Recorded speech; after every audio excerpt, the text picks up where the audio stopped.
It's Monday morning. That means we got a lot to talk about. He is Josh Tech. I'm Justin Young, and this is the Shot Clock, the weekly podcast focused on Georgia high school basketball. And Josh Tech, there was so much to talk about from the battle in the Peach.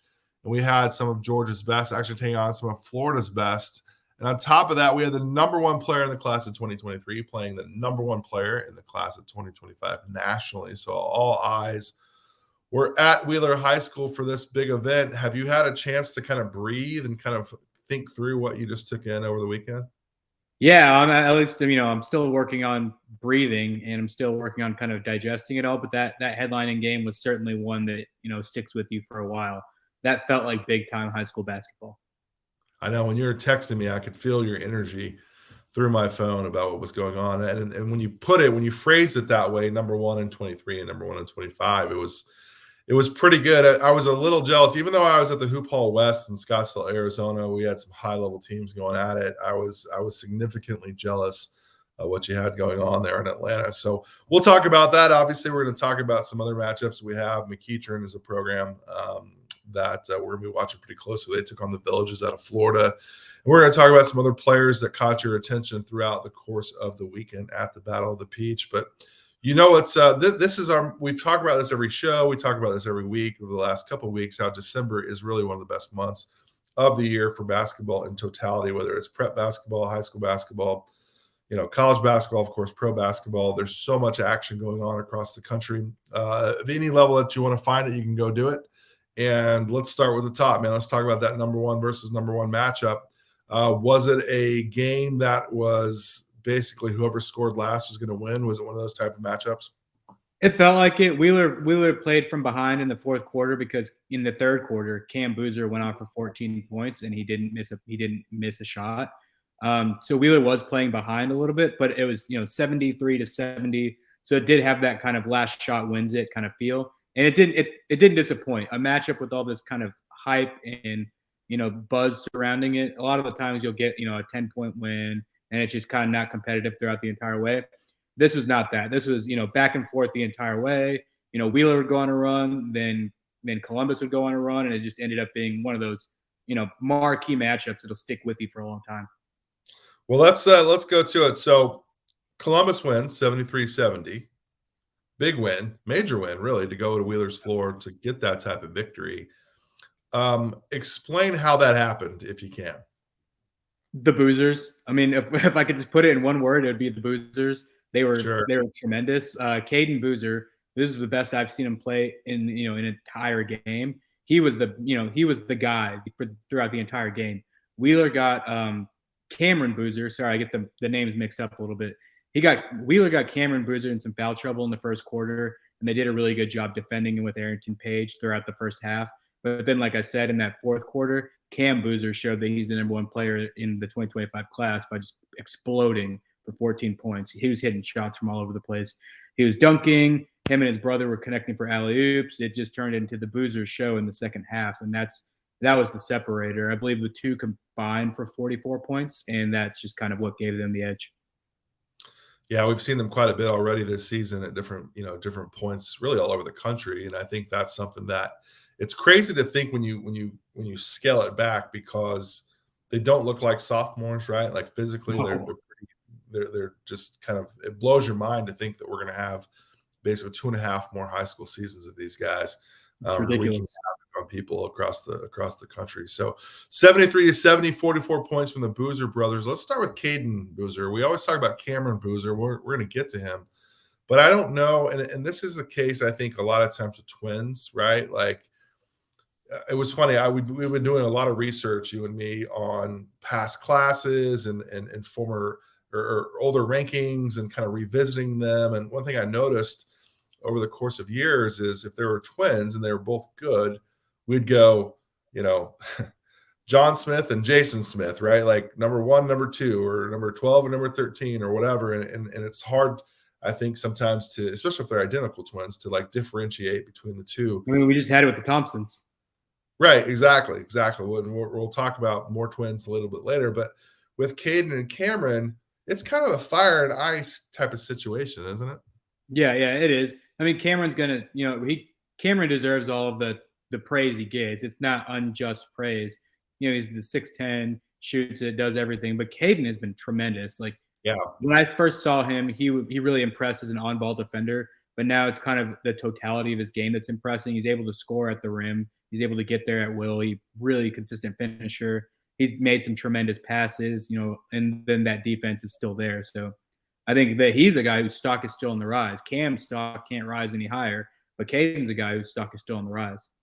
Yeah. It's been fun to kind of watch that, and I think sometimes I always feel bad. Like, are we doing a discredit to to the Twins in general, not just these Twins, but like just Twins in general, right? We're always trying to decide like, well, who's better than the other. This one's interesting because there are two different types of players, right? It makes it easier. I mean, one's a guard, one's a forward, and then they play well together. So it's fun. You texted me over the weekend. You said Cam Boozer's a generational talent. I don't disagree with that at all. I would argue that he's probably within the top 10 players already that I've already covered over the last 20 plus years. I'm with you, man. Generational, no doubt about it. We've asked this before, and I don't want to keep beating a dead horse, but I think it is worth revisiting, especially after these. Is he the best player in high school basketball? It's certainly up there, because I think Isaiah Collier is also up there. Obviously, we have him in number one in 2023, and Cam Boozer. They went head to head, not positionally, but in the game. And Cam Boozer was right up there with Isaiah. So yeah, he's got to be top 5, putting it judiciously, top 5 player in regardless of class.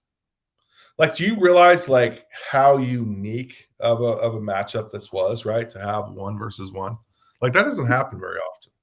Yeah, that I was thinking about it. I was like, I'd seen some really high level matchups before. I've seen Jabari Smith go against Scoot Henderson and things like that, but this one felt different. Number 1 versus number 1. I think that's why the gym had such a buzz to it, right? Yeah, there were all kinds of people coming out of the woodwork for this one, and it felt like a big time game. Yeah, I love it. Okay, so other takeaways from that. So obviously the Boozers win. Nothing's changed in our opinion on either one of those guys, Cam Boozer or Isaiah Collier. Isaiah Collier was great. Actually, we should go to there. Isaiah Collier was great. He was an alpha for Wheeler in this game. He muscled his way to the rim, the 6'4" power guard, used his strength to get to the rim, scored, got to the free throw line, got people in foul trouble, did all that. He was fantastic. Isaiah Collier lived up to his number 1 billing.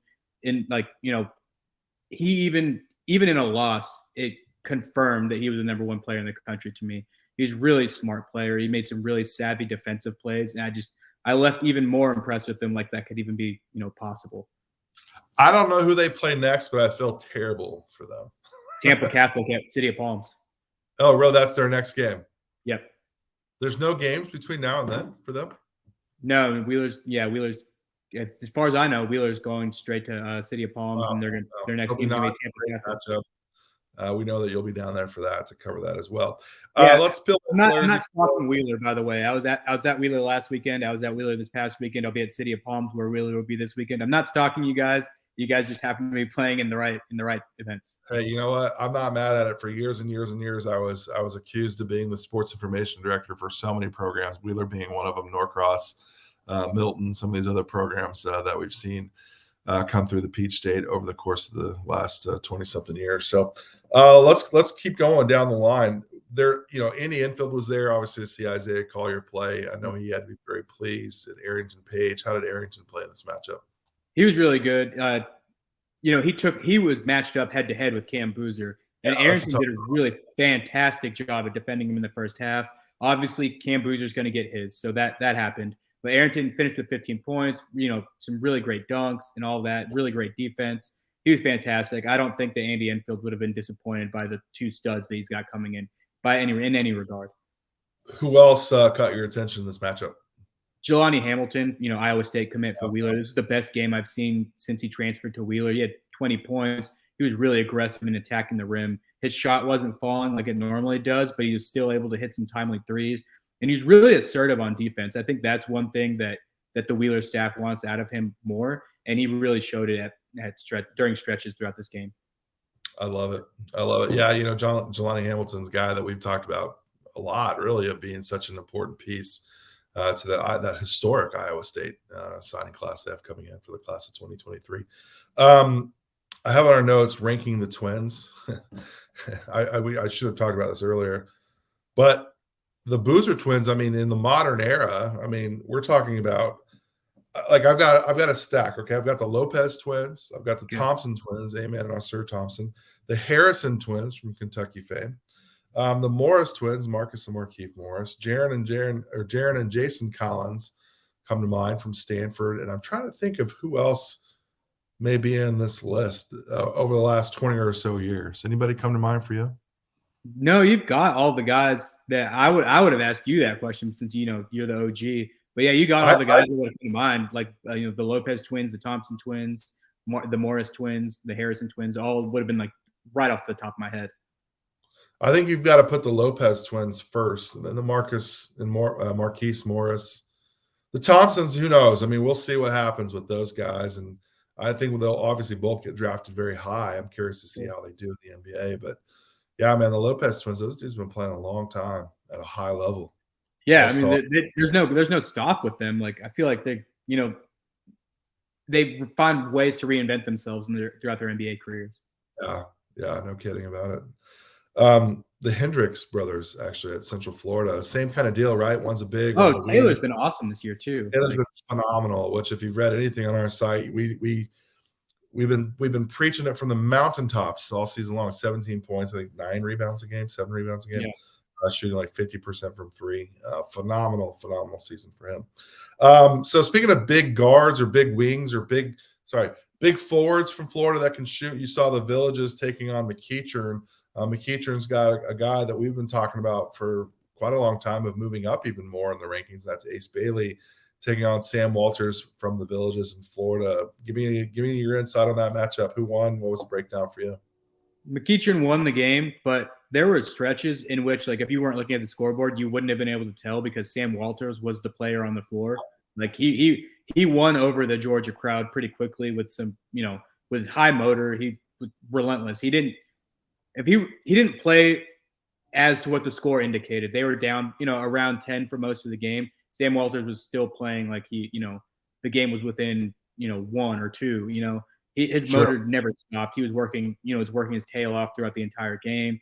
He finished, with some incredible dunks and did his thing with shooting from the 3-point line. Like, he hit some really audaciously deep threes, like, beyond the college line threes, which I think Nate Oates would be really happy about to see. And he won. If you were to ask me, he won the head-to-head with Ace Bailey. Ace Bailey was tremendous, but Sam Walters was just a little bit better. And I think maybe that year difference kind of gave Sam Walters the edge. Sam Walters is one of those guys. When I saw him out here in the West Coast, actually out in Long Beach at the Pangos All-American Festival, like, the light bulb for me, like, I've always liked Sam. We've seen him quite a bit come through our stuff. Yep. We've covered him over the years, whether he was, at the Villages and went to Montverde and then back to the Villages. We've seen him literally from his very first freshman game to where he is now.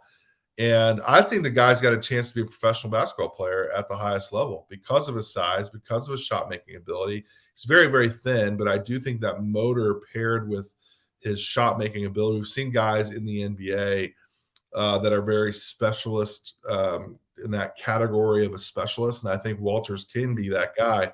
And we've seen what Nate Oates and his staff can do with big guys that can shoot. Brandon Miller, especially as a freshman. Now, I'm not saying Sam Walters is Brandon Miller, but we certainly see that the blueprint is there for that type of skill set to get better within their system and the way that they play. So I'm intrigued by him long term. We have a number 63 overall in the class, and I still feel pretty strongly that that's too low for him. Banking on what he can be down the road as a 20 to 25-year-old player, I think his upside is astronomically high.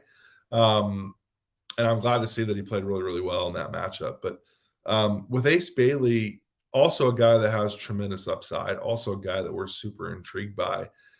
Did he, based on what you saw with 1-versus-1 with Collier versus Boozer, did Ace Bailey in this matchup give you any sort of flashes where maybe he's the missing link in that gap? The 2024 class is a guy that could be a number 1 contender? Yeah, he's been showing flashes for a while now. I think maybe because Sam Walters got the better of him a little bit, like I wouldn't have I'm not coming out of this event screaming from the mountaintops that Ace Bailey is the number one player, but it's certainly solidified that he is certainly a top 5 player. His game is so smooth, and he was able to show that off throughout stretches against the Villages. And he was, it was a calm Ace Bailey game, right? And he probably had like 15 points and 7 rebounds, or that's just me throwing out, approximate numbers right off the top of my head. 15 points, 7 rebounds, something in that range. And for Ace Bailey, that's a quiet game. After last weekend he had 30 and 13. So yeah, I mean he is certainly among the elites of his class. Yeah, I loved watching the film of him going up against Darion Reed at the Holiday Hoops Giving. Phenomenal start to that game. Let's talk about some other guys. Moses Hips, J.D. Palm, Chris Washington. I think all 3 of those guys in their own individual ways did some things to make you kind of perk up in your seat a little bit. Can you walk me through those 3 guys?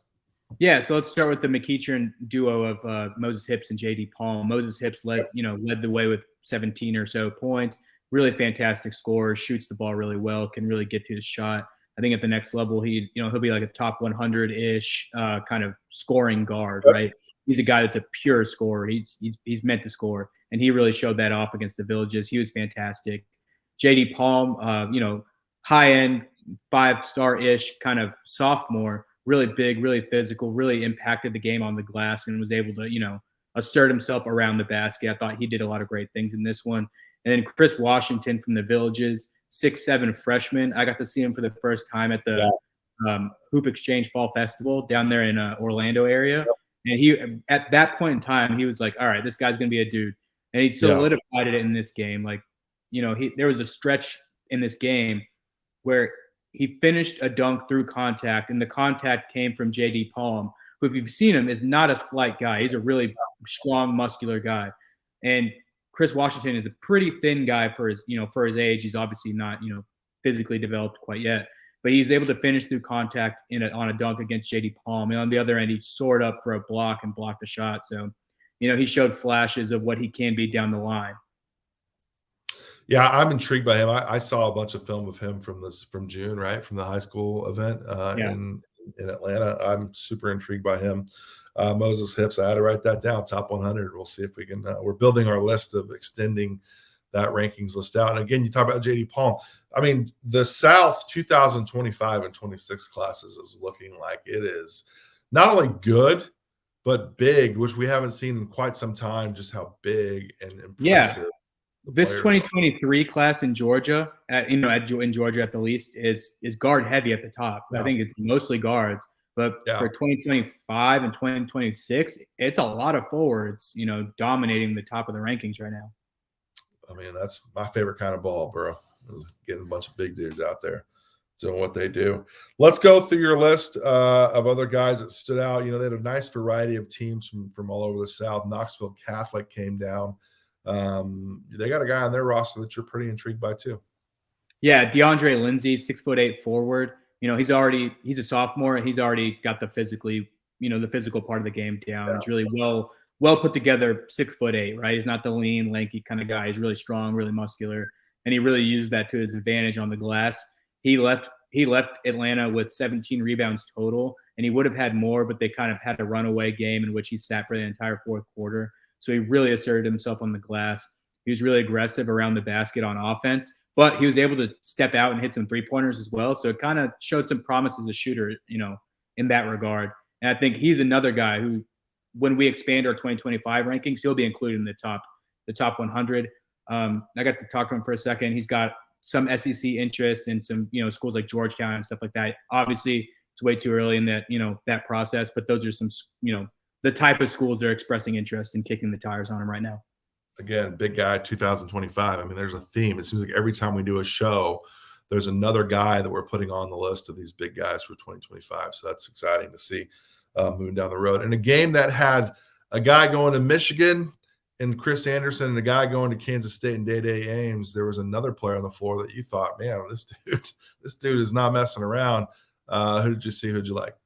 It was a familiar face. Atlanta All-Stars guard Kyle Walters. He dropped 24 for Lovett in that win, and he stole the show. I mean, anybody that was around me, I was kind of sitting near the Wheeler staff for that game. And they were just remarking about how he was the best player on the floor, and I completely agree. Wow. He opened the game, obviously the defense was keying in on Christian Anderson because he's an electric scorer. Kyle Walters used that to his advantage by knocking down some shots early. And then when the Kenwood defense started to hone in on him, he was still able to get his own off the bounce and all that kind of stuff. He's a really savvy player, really good shooter, really good scorer. I think, college programs who haven't yet should start, recruiting him now because, he showed a lot in that game with a lot of high level talent. So it wasn't like he was just going up against, Joe Schmo. He's going up against some really good players, and he was the best player on the floor. I love it. Well, for anyone that's watching, we appreciate you getting this far down the video. If you're still with us, make sure you like and subscribe our HoopSeen TV page. If you're just a fan of high school basketball in general, make sure that you do that. We've got good content every single week. Make sure you click the bell, as the kids say, so you get the update as soon as the videos get loaded. As soon as we record these, we try to get these up on YouTube as fast as we can, so you can get this information as quick as possible. Josh, though, for the things that we didn't talk about here on the show today, you got some content up on HoopSeen.com that people can read about from the Battle of the Peach? Oh, yeah. I got my weekly column. The shot clock is already up there, and I'll be talking through some of the top guys that I saw throughout the week. I've got plenty of names to discuss. There's plenty of names that we haven't discussed here, that I haven't discussed on the shot clock yet, that I'm going to get to throughout the week. There's a lot of good players this weekend. I feel like I need to include it here. I'm doing a show with one of our new staff members, Griffin Greenberg, who's out here on the West Coast with me, where we had the chance to cover the Hoop Hall West. Great event. But Milton came out here. They're a young team. This is my first chance to see Josh Dixon in person, and I was really impressed with his ability to go get a bucket. Now, they had some tough games, some tough matchups. What's that? He's an electric scorer. Electric, and no doubt about it, he was a microwave out here. Caught a lot of made a lot of people perk up a little bit when they watched him play. Highly competitive. So Josh Dixon did his thing. They're going out to Hawaii now after this. So Milton's on that's not a bad stretch to go through in December. Go to Phoenix and then go out to Hawaii. That's not bad. I was talking with the Milton staff. By the way, shout out to our guy Connor Austin, who's been with us at Des Moines Sports Academy and done stuff with us at HoopSeen over the years. Is now a freshman coach for their program. I had no idea. Me being out here now, I'm a little removed.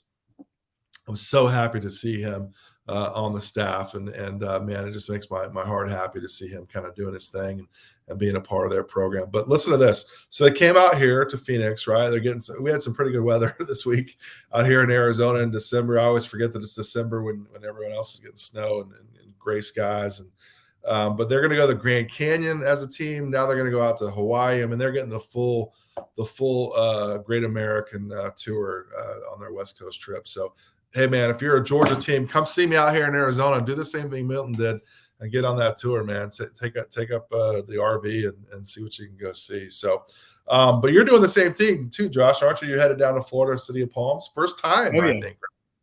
Yeah, I've never been to City of Palms before. I've covered plenty of basketball in Florida, but I've never been to City of Palms. So yeah, I'm crossing that one off the bucket list. I'll be flying down there on Friday. Be there for the weekend. Come back up, do some holiday things, and then get back on the road and go to Chick-fil-A Classic right after that. So really busy time and a lot of high-level basketball coming up. Both of those events are just loaded. So I'm envious of your time in the City of Palms. It's an event that I have not missed very often in my career. And Donnie Wilkie, a friend of our show and a good friend of mine, does an unbelievable job with that field. So I'm excited to see your coverage from really one of the most important high school events in the country, year in and year out. We'll have you covered in all kinds of stuff as well, only on hoopseen.com. Make sure you subscribe again to this channel. Make sure you're subscribed to the Georgia channel on hoopseen.com, where you can get Josh's shot clock column every single week, as well as his insights on the Peach State. Josh, this was fun, man. We got to keep doing it more and more. Looking forward to hearing what your report is from Fort Myers. Yeah, absolutely. All right, we'll see you guys next week. Take care.